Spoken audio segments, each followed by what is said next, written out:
À la une de l'actualité, le chef du gouvernement ivoirien Daniel Kablan-Duncan a pris part au symposium franco-ivoirien de cancérologie, rencontre faite d'échanges et de discussions autour justement de la lutte contre le cancer. La journée mondiale sans tabac a été célébrée aujourd'hui. La ministre de la Santé de Côte d'Ivoire en a profité pour se rendre compte de la mise en œuvre du décret portant interdiction de fumer dans les lieux publics.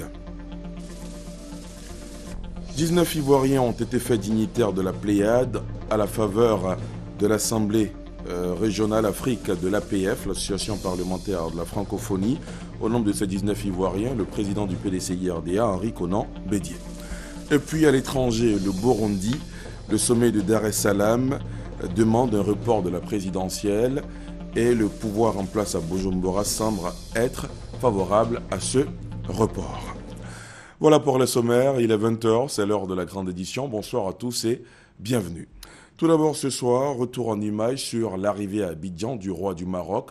Vous le savez, Mohamed VI entame une visite officielle d'amitié et de travail en Côte d'Ivoire, laquelle le mènera demain au palais présidentiel. Il aura un entretien, un tête-à-tête avec le président Alassane Ouattara, avant bien sûr la signature de plusieurs accords bilatéraux. Le compte-rendu de Jérôme Kofi Abolin. L'avion royal, le Boeing 747, à bord duquel Sa Majesté le roi Mohamed VI s'est immobilisé sur le tarmac de l'aéroport Félix Houphouët-Boigny aux environs de 18h ce samedi 30 mai 2015. Le roi du Maroc, de nouveau en Côte d'Ivoire pour une visite d'amitié et de travail, a été accueilli à sa descente d'avion par un grand nombre de personnalités ivoiriennes, avec au premier rang le président de la République Alassane Ouattara et son épouse. Après les honneurs aussi bien civils que militaires, suivis d'un bref tête-à-tête avec le président Alassane Ouattara, le souverain chérifien a eu droit à un bain de foule sur le parvis du pavillon présidentiel. Après quoi, Mohamed VI a pris la direction de sa résidence, sise à Cocody, toujours en compagnie du chef de l'État. Le séjour du roi marocain en Côte d'Ivoire, entre le 30 mai et le 4 juin 2015, sera, entre autres, marqué par la signature de plusieurs accords bilatéraux. C'est la troisième visite du genre en 3 années consécutives, soit une visite tous les ans depuis 2013. Comme le dit l'adage, jamais 203. Mais au-delà, une certaine complicité à travers ces visites dont seuls Mohamed VI et Alassane Ouattara ont le secret.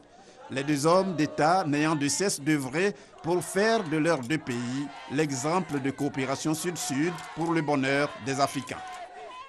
Abidjan a abrité hier et avant-hier le deuxième symposium franco-ivoirien de cancérologie, ouvert en présence du chef du gouvernement ivoirien Daniel Kablan-Duncan.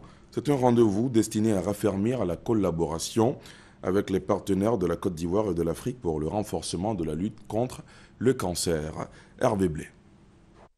Le rendez-vous d'Abidjan, axé sur les innovations en cancérologie et leur accessibilité aux patients de Côte d'Ivoire et d'autres pays africains, est le moment pour les praticiens ivoiriens, africains et français de raffermir leur collaboration.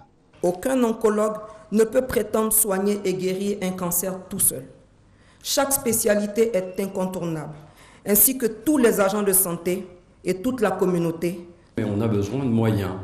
La cancérologie, la médecine a besoin de moyens, les patients ont besoin de moyens. On est dans des situations de vulnérabilité et nous, les gens bien portants, potentiellement aussi malades, à cette période de notre vie, on se doit de les aider, de les soutenir. Et c'est pour cela que notre cause commune aujourd'hui, elle a un sens humain. Présent à ce rendez-vous autour de la problématique du cancer, le Premier ministre a marqué l'option prise par le président Alassane Ouattara et le gouvernement ivoirien de faire de la lutte contre le cancer une réalité en Côte d'Ivoire. Mesdames et messieurs, je puis vous l'affirmer, le gouvernement ivoirien s'engage à vos côtés. D'ici peu, nous poserons la première pierre du premier centre de radiothérapie au CHU de Cocody. Des études sont parallèlement en cours pour la création d'un grand centre d'oncologie et de radiothérapie de dimension régionale. Chaque année, le cancer touche 7 600 000 personnes dans le monde. En Côte d'Ivoire, les nouveaux cas sont estimés entre 16 et 20 000. Pour eux, comme pour plusieurs autres personnes, le rendez-vous d'Abidjan qui met en exergue, entre autres points, les avancées dans la prévention et les innovations dans les diagnostics vient faciliter le traitement, voire la guérison. L'actualité sanitaire, c'est aussi la célébration aujourd'hui 31 mai de la journée mondiale sans tabac, journée mise à profit pour mettre en exergue les efforts des agents de santé dans la lutte contre le tabac. Également, la ministre ivoirienne de la Santé en a profité pour se rendre compte de la mise en œuvre du décret portant interdiction de fumer en lieu public. Le compte-rendu est signé Franck Audio. Samedi 30 mai, il est 22h. Dans ce restaurant select de la commune de Cocody, les agents du programme national de lutte contre le tabagisme débutent leur visite. Constat à travers le district d'Abidjan à presque un an après la prise du décret portant interdiction de fumer dans les endroits publics. Une évaluation qui a été faite fin 2014 a montré que près de 93% des bars, des boîtes de nuit, des maquis respectaient la mesure. Mais il ne faut pas dormir sur ses lauriers, il faut intensifier la sensibilisation. Intensifier la sensibilisation, c'est aussi encourager les gérants d'espaces publics à utiliser les supports homologués et mettre fin à l'affichage fantaisiste, une initiative bien perçue. Ça nous permet, nous, non-fumeurs, de protéger notre santé. Voilà. Parce qu'on aime bien venir s'amuser dans les espaces, moments de nuit, tout et tout. Mais quand ton voisin fume et que toi tu ne fumes pas, ça crée vraiment un désagrément. C'est aussi l'occasion propice pour accentuer le message de sensibilisation. Les sanctions sont connues et je les répète. 10 000 francs à 100 000 francs pour le fumeur et 50 000 francs à 250 000 francs pour les responsables des lieux publics et les transports en commun qui ne respectent pas cette mesure. Dans plusieurs espaces visités, pas de fumeurs visibles. Notons que le décret portant interdiction de fumer dans les lieux publics a été promulgué le 13 juin 2014. Au terme des assemblées annuelles de la BAD, le président sortant de l'institution a animé une conférence de presse, échange avec les journalistes sur fond de bilan de l'organisation du cinquantenaire de la banque, notamment les activités statutaires, avec à la clé l'élection de son successeur. Aussi, Donald Kaberuka a abordé les réflexions pour mettre la BAD en phase avec le nouveau paysage mondial. Noël Niagno. Après la gestion de la dernière assemblée annuelle comme président du groupe de la BAD, Banque africaine de développement, Donald Kaberuka s'est prêté aux questions de journalistes nationaux et internationaux. D'entre-deux jeux, il a souligné la singularité du système de désignation du premier responsable de la banque. Aujourd'hui, c'est notre terre à dessinant. Dans l'avenir, ça sera quelqu'un d'autre. Qui sait, il peut venir même d'un petit pays, le plus petit pays de l'Afrique. C'est ça la différence entre l'élection là-bas qui est transparent, méritoire, compétitif, et ce n'est pas un choix entre les pays. Donald Kaberuka a salué la pertinence du choix de son successeur. Le nouvel élu est le meilleur des meilleurs et indiqué qu'il va s'employer à lui préparer une transition des plus réussies. Aux hommes des médias, Donald Kaberuka a expliqué l'importance des infrastructures pour l'Afrique avant de leur demander de dénoncer toutes les barrières tarifaires ou non qui sont un obstacle aux échanges. Il n'y en a pas que des barrières d'infrastructure. Il y a des barrières de la bureaucratie, il y a des barrières de l'immigration. Celles-là aussi sont également importantes. Je donne l'exemple de l'aviation. Nous avons l'accord de Yamoussoukro qui dit qu'en Afrique, il faut qu'on fasse une dérégulation du secteur de l'aviation. C'est fait d'ici et là, mais ce n'est pas conforme à la décision que les États africains avaient faite. Aujourd'hui, si on fait cette dérégulation à lui seul, on réduira le coût de transport par l'avion en Afrique de 40%. Dernier point abordé au cours de cette rencontre avec les journalistes, le bilan du retour à Abidjan de la BAD et la question de la décentralisation des activités de celle-ci. La banque a désormais plus de 1000 fonctionnaires, 38 bureaux en dehors du siège d'Abidjan où sont traités 50% du portefeuille. Les cabinets d'avocats africains se fédèrent. Ils viennent de fonder l'Association des cabinets d'avocats d'affaires africains. L'Assemblée générale constitutive s'est tenue cette semaine ici à Abidjan. C'était en marge des assemblées annuelles de la BAD. L'avocat d'affaires ivoirien Michel Brizouabi est le tout premier président de cette association. On en sait un peu plus sur les missions de cette nouvelle organisation avec Jean-Jacques Ouamé Alain. Abidjan, au lieu de l'économie africaine en ce mois de mai 2015. En marge des assemblées annuelles de la Banque africaine de développement BAD, l'histoire retiendra que c'est sur les bords de la lagune de Briey qu'est née l'association des cabinets d'avocats d'affaires africains. Une association qui se donne pour mission d'accompagner la croissance des économies africaines, mais aussi de mieux positionner les cabinets d'affaires africains face à la percée des conseils européens et américains sur le continent. À nos décideurs économiques et politiques du continent, nous disons simplement: faites confiance aux avocats africains. Pour mériter cette confiance, les décideurs politiques posent une condition soulevée par le ministre d'État, ministre de l'Intérieur et de la Sécurité, Ahmed Bakayoko, président de cette cérémonie. Personne, aucun gouvernement va aller prendre un cabinet à Londres qui va payer à des millions de dollars, alors que sur place, il a le cabinet. Donc là aussi, en matière économique, c'est la question de l'offre et de la demande. Il faut que nous ayons l'offre de qualité. L'association des cabinets d'avocats d'affaires africains compte déjà une centaine de membres répartis sur le continent. Son siège est à Abidjan. L'avocat d'affaires ivoirien Michel Brizouabi en est le tout premier président et Donald Kaberuka, le président sortant de la BAD, a été choisi comme membre d'honneur. La révision de la liste électorale de 2010 démarre demain 1er juin. Le vice-président de la commission électorale indépendante chargée de la liste électorale, Gervais Coulibaly, était l'invité de Fatou Fofana ce 13h dans le magazine du dimanche. Le vice-président de la CEI donne ici les détails du calendrier de cette opération qui prend fin avec la distribution des cartes électorales du 1er au 17 octobre prochain. Écoutez, regardez. Commençons donc l'opération demain lundi. Demain le 1er. Et nous devons terminer le 30 juin. Et ça, c'est la collecte des données sur le terrain en Côte d'Ivoire. À l'extérieur, nous commençons le 7 et nous finissons aussi le 30 juin. Ensuite, du 30 juin au 6 juillet, nous allons procéder à la consolidation de la base des données au site central à Abidjan. Du 7 juillet 2015, le 7 juillet 2015, c'est la fin de la consolidation. Et nous allons procéder du 15 au 21 à la production des listes d'affichage et des listes de validation de la liste provisoire. Nous allons donc produire cela ensuite du 21 au 24. Nous nous redéployons sur l'ensemble du territoire pour les afficher.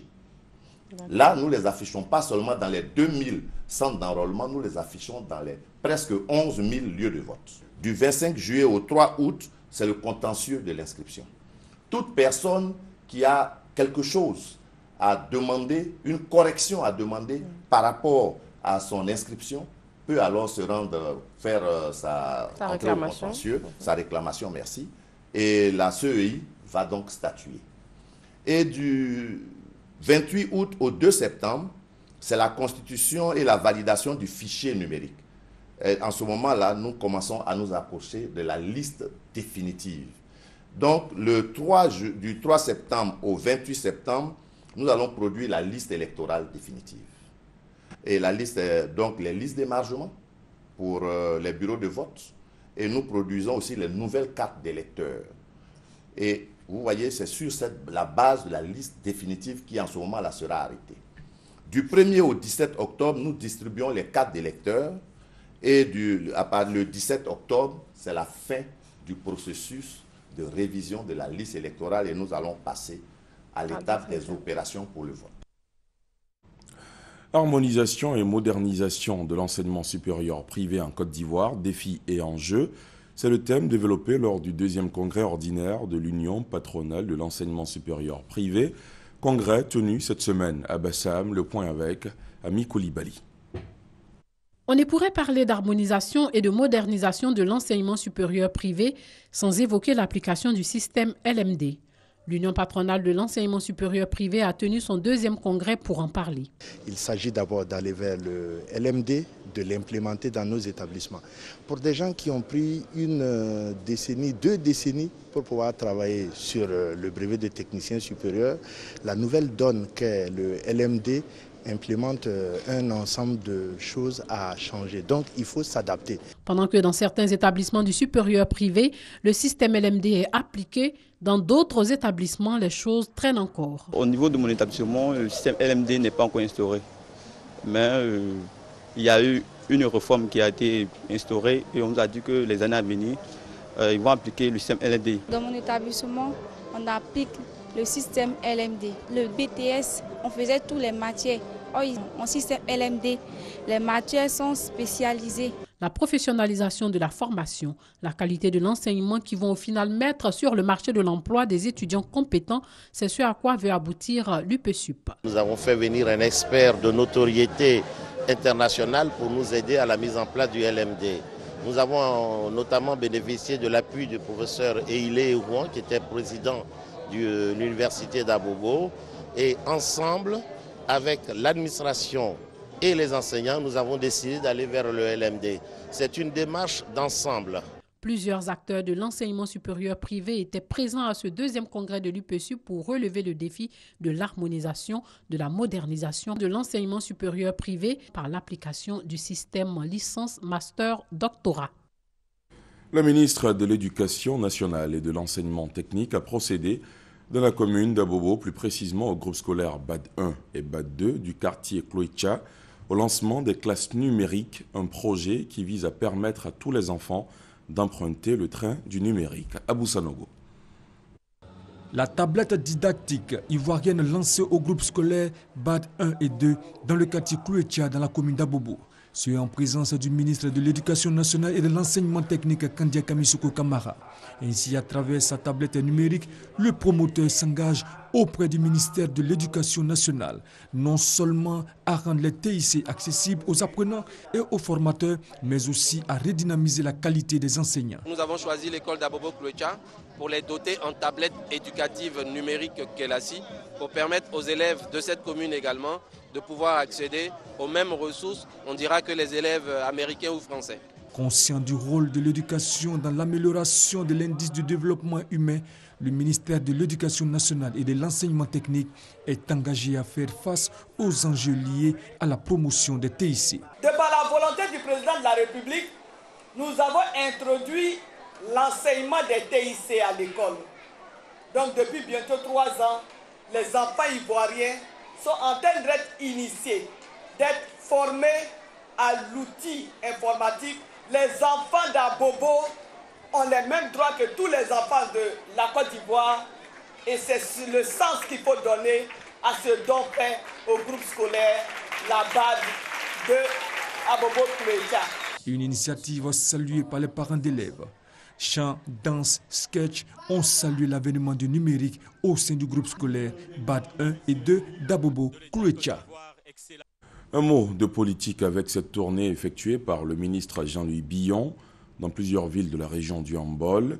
Jean-Louis Billon prépare ainsi la prochaine visite d'État que le président de la République prévoit effectuer bientôt dans cette zone, surtout relever le défi de la mobilisation. Abou Sanogo. Le président de la République, Alassane Ouattara, bientôt dans le Hambol dans le cadre d'une visite d'État. Profitant du week-end de la Pentecôte, le ministre Jean-Louis Billon a effectué une tournée dans la région, précisément dans les 3 chefs-lieux du département, afin de porter l'information et sonner la mobilisation pour un accueil des plus chaleureux à l'illustre invité. Ainsi, de Niakara à Dabakala, en passant par Katiola, Jean-Louis Billon, accompagné par les élus et cadres du Hambol, n'a eu qu'un seul message, la mobilisation en vue de garantir le succès de la visite du chef de l'État. À chaque étape, ce sont des populations venues de tous les villages et hameaux qui ont accueilli avec joie cette nouvelle dont elles avaient eu écho et pour laquelle elles attendaient confirmation. Au sortir de ces différentes rencontres, les populations du Hambol ont promis de relever le défi de la mobilisation.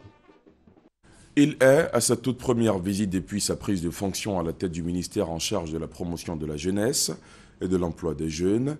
Sidi Touré a eu un tête-à-tête avec les structures financières qui font la réussite du FAFSI, le Fonds d'appui aux femmes de Côte d'Ivoire, à l'effet de produire l'expérience au niveau des financements de projets des jeunes. Mamadou Kouassi.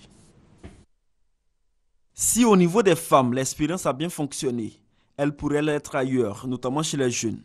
C'est le sens de la rencontre qui a eu lieu entre Sidou Touré, ministre chargé de la promotion de la jeunesse et de l'emploi des jeunes, et les structures financières qui font la réussite du FAFSI, Fonds d'appui aux femmes de Côte d'Ivoire. Un volet géré par l'agence Emploi Jeunes, agence qui verra bientôt le jour pour le bonheur des fougueux de l'entrepreneuriat. Concrètement, donc, le ministère va s'engager avec la BACHE pour que la BACHI puisse faire des prêts, donc à l'UNACOPEC, qui va faire des prêts aux jeunes. N'oublions pas que l'entrepreneuriat, on le finance par le biais des prêts, ce n'est pas des dons. Et donc le gouvernement se met derrière donc, ce processus pour que les structures de protection sur le terrain, qui ont ce métier-là, qui le font si bien, puissent faire des prêts aux jeunes. Les structures financières intervenant au FAFSI promettent le même sérieux et la même expertise dans le cadre du financement des projets jeunes. Rentrer donc dans un partenariat avec le gouvernement de façon à pouvoir mobiliser des ressources qui seront mises à la disposition des sociétés de microfinance, l'UNACOPEC, de façon à ce que les jeunes puissent bénéficier de crédits. L'agence d'emploi jeune donnera à coup sûr une opportunité à ces jeunes qui veulent être leurs propres patrons. La Fondation Servir, avec à sa tête sa présidente fondatrice, a honoré les mamans agentes des 3 CHU d'Abidjan. La Fondation entend ainsi rendre hommage à ces femmes qui donnent la vie et qui s'occupent encore de la vie dans les CHU en plus de leurs charges familiales. La cérémonie a eu lieu ce dimanche au siège de Servir aux 2 plateaux. Le point avec Herman Niamien. Elles sont dans les hôpitaux au même titre que les hommes, à donner les soins aux malades, à les réconforter et à leur distribuer des sourires pour leur donner espoir. Mais mieux, dans les foyers, ce sont elles encore qui supportent les malaises, les douleurs et autres inconvéniences vécues pendant les longs mois de grossesse, suivis des terribles instants de l'accouchement. Même si l'éducation de l'enfant est assurée par le couple, il revient encore à la femme de veiller nuit et jour aux petits soins du trésor et de supporter les caprices d'adolescents. Des réalités vécues aussi par ces femmes infirmières, médecins, sages-femmes et autres agents du corps médical des 3 CHU d'Abidjan, Cocody, Treichville et Yopougon.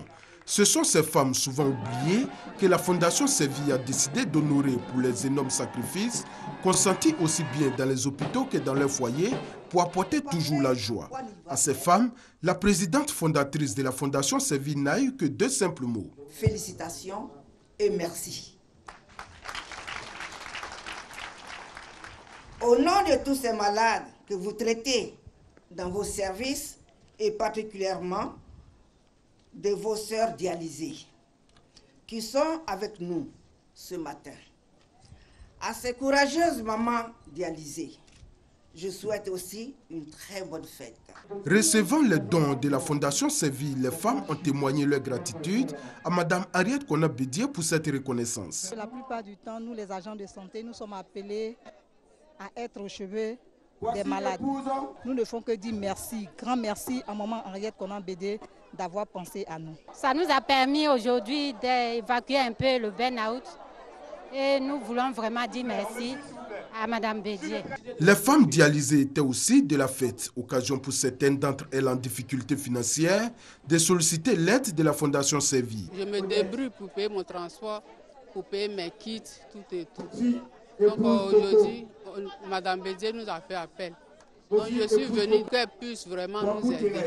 La Fondation Servir, qui a pour objectif de donner espoir aux désespérés et apporter aide et soutien aux nécessiteux, s'est dit disposée à répondre toujours aux besoins des populations. Dans l'ouest du pays, précisément dans la sous-préfecture de Guépaouo, département d'Oumé, la première pierre du pont reliant Ndrikro à Ndakro a été posée, pierre posée par le président du conseil régional du Go. Coût de l'ouvrage, 60 millions de francs CFA, un pont qui devrait permettre aux populations d'écouler facilement leurs produits agricoles. Le compte-rendu de Thérèse Tapé-Yoboué. Bientôt, la fin des souffrances des populations de plusieurs campements et villages de la sous-préfecture de Guépaouo dans le département d'Oumé. Elles auront en effet un pont leur permettant d'avoir accès à leurs plantations en toute saison et vaquer à leurs activités en toute quiétude. Le premier coup de pioche a été donné par le président du conseil régional en présence des autorités politiques, administratives et traditionnelles, à la grande joie des populations. Le chef, vraiment, je vous remercie beaucoup pour l'acte que vous avez initié pour la population de Guépaouo. Et effectivement, l'as Guépaouo Ndako, vraiment, ça leur tient beaucoup au cœur. Pour le président du conseil régional, la construction de ce pont est une nécessité. Ce pont tient beaucoup pour la sous-préfecture de Guépaouo. Tous ceux qui vivent dans ces villages sont des gros producteurs de café et de cacao et de vivres. Et vous voyez vous-même que pendant la saison pluvieuse, ils ne peuvent pas accéder à leur lieu de sous-préfecture. Le conseil régional a donc jugé utile de programmer ce pont qui va sûrement les servir. Le député Doumé, Martin Bouyeyao, et le sous-préfet de Guépawo ont remercié le président du conseil régional pour tous les travaux entrepris dans la région. La fin des travaux est prévue dans 2 mois. Je vous le disais en titre, 19 personnalités ont été élevées dans l'ordre de la Pléiade, dont le président du PDCI-RDA, Henri Konan Bédié. C'est un ordre de la francophonie et du dialogue des cultures créé en 1976 à vocation internationale. Il est destiné à reconnaître le mérite des personnalités qui se distinguent en servant les idéaux de la francophonie. L'éclairage de Léon Bro. Empêché, c'est son directeur de cabinet qui réceptionne son prix. Henri Konan Bédié élevé à la dignité de Grand Croix dans l'ordre de la Pléiade, une distinction pour honorer les personnalités qui œuvrent à la promotion des idéaux de la francophonie. Défi qu'a su relever le président du PDCI-RDA à ses années de législature, dont 13 au perchoir, de 1980 à 1993 et aujourd'hui encore. Le président Bédié, comme vous savez, a également œuvré dans ce sens pendant tout le temps, aussi bien par ses actes que par, disons, ses paroles, par ses écrits. Par conséquent, c'est une fierté pour moi de le représenter ici et de prendre ce prix que je vais naturellement lui remettre. Comme Henri Konan Bédié, 18 autres personnalités ivoiriennes ont été faites dignitaires de l'ordre de la Pléiade. 2 grands officiers, Mamadou Koulibaly, l'ex-chef du Parlement, et Sarah Sako, la première vice-présidente de l'Assemblée nationale, 7 officiers et 9 commandeurs. C'est facile d'être premier, mais il est plus difficile de se maintenir premier. Donc c'est un honneur, nous allons travailler d'arrache-pied, comme d'habitude. En mutualisant les efforts de l'Afrique et de tous les pays francophones pour que naturellement le français ne recule pas et qu'à travers ce pôle d'attraction, ce creuset économique, l'Afrique puisse naturellement aller de l'avant. L'insigne de la Pléiade, instituée en 1976, est une étoile à 7 branches qui représente à l'envers une rose des vents et au revers le pont de Luxembourg, ville où a été créée l'APF, l'Assemblée parlementaire de la francophonie, en 1967.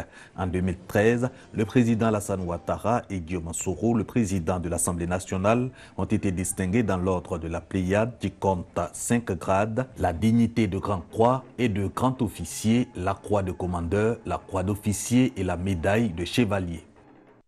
Et vous le savez, Abidjan accueille en 2017 les Jeux de la francophonie. Un grand honneur, mais aussi un grand challenge que la capitale économique doit relever. Le ministre des Sports, François Amicha, a rencontré des membres du comité d'organisation pour faire le point de la situation. Benson Piraka, Salif Ouattara. Aussitôt installé au ministère des Sports, François Albert Amicha a souhaité s'imprégner de l'état d'avancement des préparatifs des Jeux de la francophonie 2017, auxquels le gouvernement accorde une importance particulière. Il a reçu à cet effet 2 hauts responsables en charge de l'organisation de ces Jeux, les directeurs généraux adjoints Jean-Louis Kofi et Albertine Baka. Le président Alassane Ouattara a souhaité l'organisation de ces Jeux pour la Côte d'Ivoire et nous l'avons obtenu. Nous sommes en 2015, 2017 c'est pour très bientôt. Il était important qu'occupant le poste de premier vice-président du comité de pilotage, je sois informé des préparatifs et d'une mission que nous devons accueillir à partir du 1er juin. Après Rabat et Casablanca en 1989, Paris en 1994, Antananarivo en 1997, Ottawa en 2001, Niamey en 2005, Beyrouth en 2009 et Nice en 2013, l'honneur revient à Abidjan d'accueillir les Jeux de la francophonie du 21 au 30 juillet 2017. À l'étranger, les pays d'Afrique de l'Est réunis en sommet à Dar es Salaam en Tanzanie demandent un report d'1 mois et demi des élections au Burundi censées se tenir vendredi prochain. Cette période sera mise à profit pour consulter tous les acteurs afin de trouver une solution à la crise. Sylvie Touré. Le grand absent de ce sommet, c'est Pierre Nkurunziza.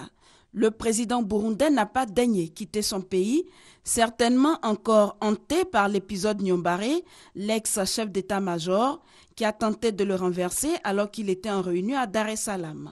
Les chefs d'État de l'Afrique de l'Est ont tout de même planché sur la situation burundaise. Ils appellent au report du scrutin. Le sommet est inquiet de l'impasse au Burundi et du besoin de plus de dialogue. Il a appelé à un report prolongé des élections au Burundi pour une période d'au moins 1 mois et demi. Une décision motivée par les violences qui endeuillent le pays depuis plus d'1 mois à cause de la volonté de Nkurunziza de briguer un 3e mandat. Mais le sommet de Dar es Salaam n'a pas osé franchir la ligne rouge définie par le camp Nkurunziza. Les chefs d'État ne se sont pas prononcés sur la question de son 3e mandat. Son camp avait annoncé la semaine dernière que la question était non négociable. À Bujumbura, les opposants dénoncent un manque de volonté des pays voisins de contraindre Nkurunziza à renoncer à son projet. Justement, le gouvernement burundais vient de se prononcer sur l'issue de ce sommet de Dar es Salaam. Il se dit favorable au report de ce scrutin et juge clos le débat sur le 3e mandat de Pierre Nkurunziza. Dans le même temps, l'opposition, elle, appelle à manifester de plus belle.